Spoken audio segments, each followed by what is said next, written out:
AFPOmar Kadour, a Syrian man, casts his vote in a ballot box at a polling station in the city of Idlib as the city's first civilian council is elected, 2 years after it was overrun by rebels and jihadists, on January 17, 2017. After being forced to flee eastern Aleppo in December, Wissam Zarqa moved to Idlib. Although the insurgent-held province is not known as a bastion of democracy, Zarqa will always remember it as the place where he voted in his first democratic election.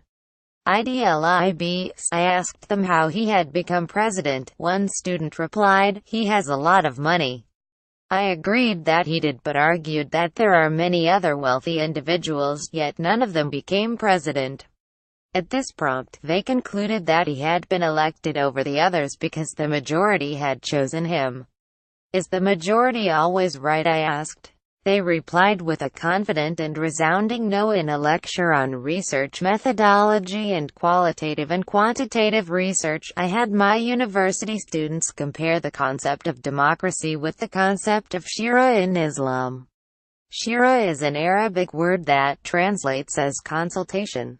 The Prophet Muhammad and the Quran used the term to denote consultations with a group of people who would be affected by a decision. If we consider this concept of shura, we come to realize that Islamic law is not, in fact, incompatible with democracy.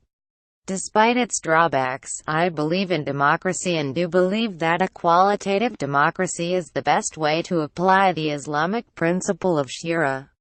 But several big questions remain. How do we sow the seeds of democracy in Idlib? And if we manage to do so, will democracy be able to save us from the many threats looming on our horizon? However, the most terrifying question of all is whether my part of the world will be allowed anything more than a phony and hypocritical form of democracy.